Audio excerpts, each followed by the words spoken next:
Hi again. In the book The Rise of Adventism by Edwin Scott Gaustad, the editor, this is the section written by Ernest Sandeen, who is the famous author of The Roots of Fundamentalism, on millennialism and its impact upon the Adventist tendency, which later became Seventh-day Adventism and Jehovah's Witnesses and Christadelphians and many other smaller sects or cults. This is the end of his section on millennialism. Third, as has already been emphasized, British and American millenarians looked for the imminent return of Christ, a cataclysmic event that would overturn all worldly expectations and reverse the course of history.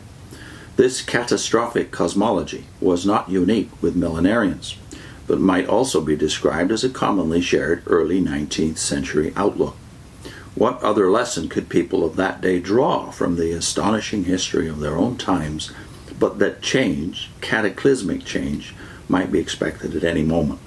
The events of the American Revolution, the French Revolution, and the Roman Catholic Emancipation in 1828-29, and the Great Reform Act of 1832 in Britain, all contributed toward creating this expectation of dramatic change. Karl Marx's Communist Manifesto reflected this catastrophic theory of history in a kind of secularized or heretical form of millenarianism. Nathaniel Hawthorne, in a fantasy entitled The New Adam and Eve, recounted the story of a new pair of human parents created after the day of doom has burst upon the globe and swept away the whole race of man. This story was published in the same volume with a tale entitled Earth's Holocaust. Another writer of the period, James Fenimore Cooper, wrote a story called The Crater, in which he described the life of a doomed town located too near the edge of a volcanic crater, an elaborate allegory, one gathers, of American society poised on the brink of catastrophe.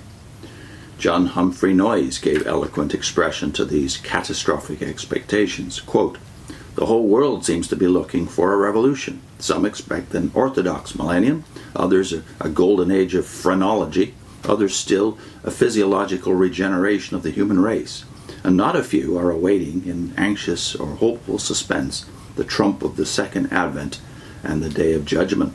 End of quote. Millenarians might, in the fourth place, be described as perfectionists, although the total scope of 19th century perfectionism has not yet been described. Scholars have, in this case, long been aware of a grand exuberance of notions for perfecting society in the early 19th century. Many reformers believed that evil might be completely eradicated and the world perfected. Generally, the perfectionists would concentrate their attention upon a single evil, convinced that when slavery, intemperance, private property, prostitution, or the family, to name only a few, were reformed or destroyed, then the social order would reach perfection. Historians have not, however, appreciated the extent to which the millenarians fall into this class. In millenarianism, too, there exists a search for a perfect society. It is most important to recognize that a millenarian has not abandoned hope of perfecting this world, but only given up the idea that he will be able to bring about that transformation. When the millenarian argued that the perfect society of the millennium would be created only by a cataclysmic return of Christ, he was suggesting different means, not different ends. When the reform crusades of the century turned from hope to despair, when failure had bred frustration and disillusionment, as they often did, millenarianism might still offer resolution and hope.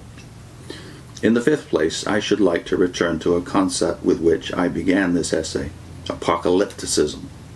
In discussing the 19th century millenarians in the context of the early history of millennialism, we noted that the British and American millenarians of the 1830s taught a traditional apocalyptic millenarian theology, but seemed to differ sociologically from their predecessors. They were prosperous, relatively influential, and apparently free from threats of imminent destruction. Until recently, this judgment about millenarians has been commonly used to describe the era as a whole. Historians have emphasized the optimism and ebullient reforming instincts of Jacksonian America. Our natural tendency has been to feel that such a period, before the era of atomic destruction and global war, must have been perceived by those alive at that time as particularly tranquil and stable. But a new and careful reading of the social history of the early 19th century is turning up plentiful evidence that persons living in those days were subject to a variety of threats and anxieties. Even though many of the American and British millenarian leaders were prosperous and socially respected, it is evident from their writings that they felt embattled. They were concerned with the growth of Catholic power and influence in Britain. They were troubled by the rising power of the working classes, which seemed to threaten them with an engulfing flood of democratic reform. They despaired of the established churches ever giving a clear testimony against the wickedness they perceived in their society. To an earlier generation of historians, such fears have seemed exaggerated and perhaps neurotic, giving rise to the argument that millenarians were cranks. But since the 1950s, evidence of this kind of anxiety and insecurity has been documented so widely as to indicate that it is characteristic of the period as a whole. Earlier references to the awareness of the possibility of sudden change in 19th century society can also be cited as evidence that people felt threatened with destruction.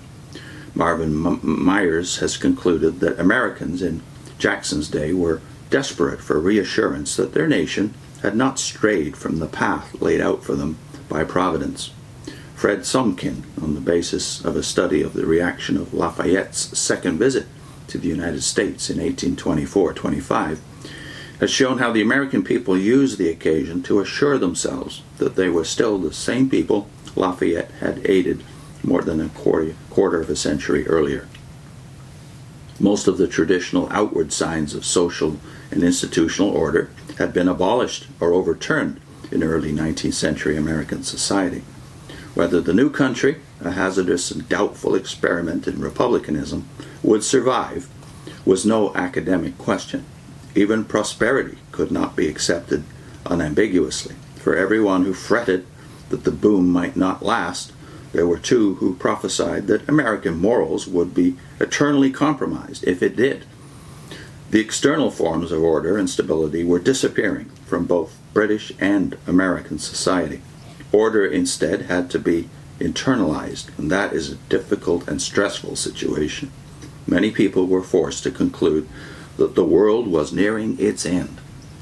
That it did not should not lull us into supposing, as others in the past have too easily done, that the prospects for a final cataclysm were not considered great by sensible and intelligent persons. 19th century society was very much like its most famous mechanical invention, the steamboat. Many millenarian newspapers in that day carried a column entitled Signs of the Times, which contained news of ominous events and portents of the end of the world. One of the most common items in those columns was the notice of the explosion of a steamboat. The steamboat harnessed new power and moved with unprecedented rapidity. It was exciting, but it was also dangerous. The passengers knew that their voyage might possibly end by their being blown to smithereens. In such a world, millenarianism was not out of place, nor will it ever disappear, while men still yearn for deliverance from imminent destruction. That's the end of the main text. He has a couple of footnotes which will be of interest to those of us coming from a Jehovah's Witness background about the use of the day-year theory. He explains that and its significance in one specific application, the 2300 years of Daniel chapter 8. He says, the chronological estimate was based upon what was known as the year-day theory. The prophetic secrets of the scripture could be unlocked, it was argued, by substituting year wherever day was mentioned in prophetic chronology. When weeks were described, as in Daniel 9, they were interpreted as periods of 7 years. And when months were mentioned as periods of 30 years, using this mode of calculation, commentators arrived at the figure 1260 years for the duration of papal hegemony. 42 months, Revelation 13 verse 5, was quite easily figured out to be 1260 years, and only a little more ingenuity was necessary to explain time times and a half, Daniel 12 verse 7, as meaning 3 and 1/2 years of 42 months, or 42 months. And then a further footnote, interest in the years 1843 to 47 was aroused by another prophecy, the vision of the desolation of the sanctuary for 2,300 days, Daniel chapter 8. Encouraged by the fulfillment of the prophecy concerning the 1,260 days from Daniel 7 and Revelation 13, millenarian scholars became convinced that the next great event would be the culmination of the 2,300 days, which, since the period was dated from a point considerably further back in history than that chosen for the 1,260 days, they felt confident would occur in 1843 or between 1843 and 1848. That's a reference, of course, to the 1,260 days, which most prophetic interpreters in those days thought of as years, and running from 538, the Emperor Justinian, to the deposing of the Pope in 1798, which, according to their lights, was the fulfillment of several prophecies, specifically, though, Daniel 7 and Revelation 13. And the extension of that to the idea that after the 2,300 days, the holy place would be brought into its right condition. A belief still held by Seventh-day Adventists, as far as I know, to this day, that something happened in 1844, but of course it happened invisibly in the heavens. Put in a link to Jehovah's Witnesses' versions of these prophecies. Originally, they agreed with this interpretation that the 2,300 days were 2,300 years.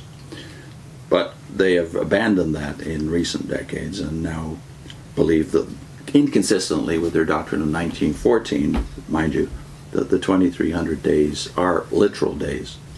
So I'll put in a link to both of their interpretations about that prophecy from Daniel chapter 8.